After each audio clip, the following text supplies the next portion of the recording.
Sebagai seorang wisatawan, haruslah paham, mematuhi, serta menghormati aturan adat suatu tempat dalam wisata. Walau terkesan mitos, tetapi hubungannya sangat erat dengan nilai adat setempat. Mitos dari suatu objek wisata bisa beraneka macam jenisnya. Ada yang percaya dan membuat enteng jodoh, membawa berkah, hingga mitos-mitos yang membawa musibah.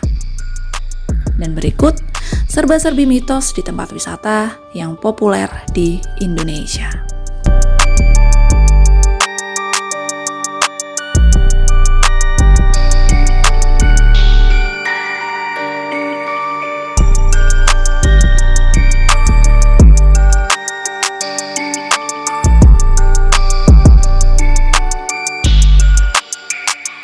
Yang pertama, Bali. Mitos ini mungkin sering didengar oleh para wisatawan yang pergi ke Pulau Dewata, yaitu tidak boleh menginjak sajen. Umumnya sajen ini terbuat dari janur dan dipenuhi dengan bunga berwarna-warni, serta aneka buah atau jajanan.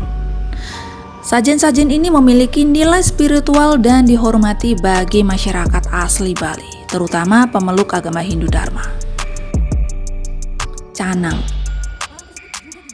Canang sari merupakan upakara atau perlengkapan keagamaan untuk umat Hindu Dharma untuk ritual persembahyangan setiap hari.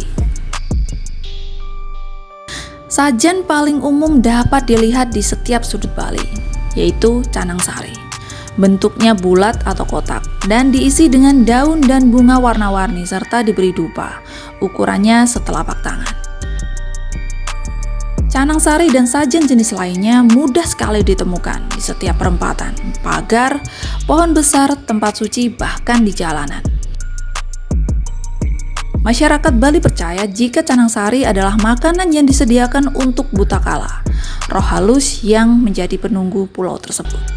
Masyarakat Bali menghimbau untuk para wisatawan menghormati canang sari dengan cara tidak menginjak dan menendang, dan melengkapi sajen terutama dengan niatan yang sengaja. Hal ini dipercaya dapat mendatangkan musibah bagi pelakunya.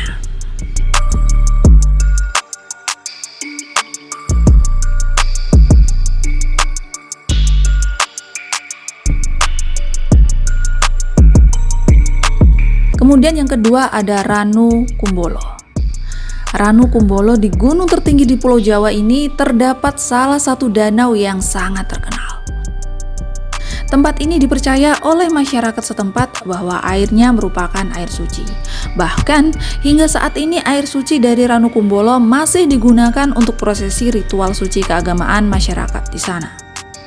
Karena adanya keyakinan masyarakat mengenai air suci Ranu Kumbolo, maka ada aturan-aturan yang harus ditaati oleh para pendaki, seperti tidak boleh mandi dan mencuci. Selain itu, semua kegiatan harus dilakukan dalam jarak sekira 10 meter dari bibir danau, dan termasuk mendirikan tenda. Larangan tersebut juga dibuat untuk keselamatan para pendaki. Bahkan suhu airnya tidak bisa diprediksi dan cukup ekstrim, bisa menyebabkan kram dan gangguan tubuh lainnya. Seperti terjadi pada tahun 2005 ketika seorang pendaki ada yang nekat berenang dan kemudian dia mengalami kram, kemudian tenggelam. Dan jenazahnya baru ditemukan 3 hari kemudian.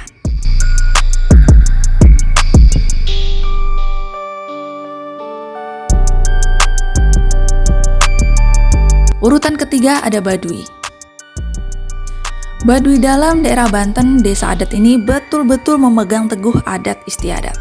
Sehingga nantinya para pengunjung pun dihimbau untuk menaati peraturan yang ada. Di Baduy dalam ada beberapa peraturan yang harus ditaati. Yaitu di Baduy dalam tidak boleh mengambil foto ataupun video. Kemudian jika mandi di sungai, tidak boleh menggunakan sabun, shampoo, ataupun pasta gigi. Larangan memotret dan memainkan perangkat elektronik sudah tertera di gerbang masuk Baduy, yaitu Desa Ciboleger.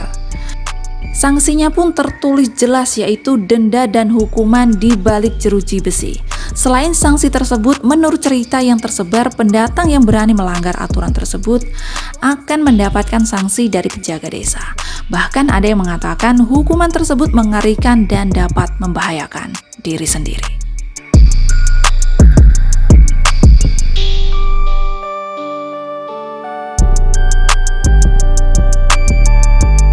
Kemudian yang keempat ada Pantai Parangtritis. Pantai Parangtritis yang berada di Yogyakarta, Kecamatan Kretek, Bantul, Daerah Istimewa Yogyakarta, mungkin merupakan salah satu pantai yang terkenal di Pulau Jawa. Saat wisatawan mengunjungi Yogyakarta, Pantai Parangtritis tampaknya selalu masuk di dalam daftar destinasi wisata yang sangat ingin dikunjungi. Daya tarik Pantai Parangtritis berkaitan dengan mitos yang beredar bahwa wisatawan yang datang tidak diizinkan memakai baju berwarna hijau. Sebagai bagian dari pantai selatan, Parangtritis dipercaya merupakan area kekuasaan tokoh mitos Nyi Roro Kidul. Konon, wisatawan yang berkunjung ke Parangtritis dengan memakai baju warna hijau akan diseret ombak suruhan Nyi Roro Kidul.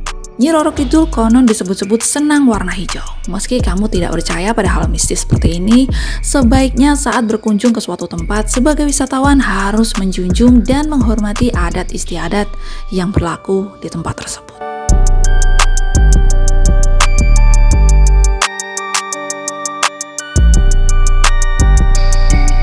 Kemudian yang kelima ada Gua Hawang. Gua Hawang yang berada di Maluku Tenggara adalah salah satu goa yang wajib dikunjungi saat kamu berada di Ambon. Gua ini berada di Pulau Keinginan, Kecamatan Maluku Tenggara. Goa yang terendam air laut ini memiliki struktur bebatuan yang sangat unik serta indah. Di dalam goa ada sebuah kolam yang sangat jernih, berwarna kebiruan dan menjadi spot yang paling banyak diminati. Kamu juga bisa menikmati pemandangan bawah permukaan air. Dan gua ini mempunyai mitos di mana jika kamu mengunjungi tempat ini akan bisa segera mendapatkan jodoh atau momongan. Selain kepercayaan itu, juga ada cerita mitos yang berkembang di masyarakat sekitar. Konon di dalam Gua Hawang ini terdapat batu yang menyerupai manusia dan dua anjing. Dan menurut cerita yang beredar, pria tersebut pergi berburu babi hutan bersama kedua ekor anjing. Dan babi hutan yang diincar mendadak hilang saat memasuki. Karena lelah mengejar babi hutan, pria tersebut sempat minum air goa yang ternyata sangat pahit. Dan dia pun marah dan sangat kecewa hingga mengeluarkan kata-kata kotor.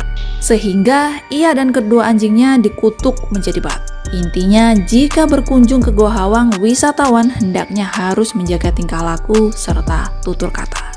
Jadi itulah 5 mitos di tempat wisata yang diyakini harus dihormati dan harus dijaga saat kamu datang ke tempat wisata tersebut.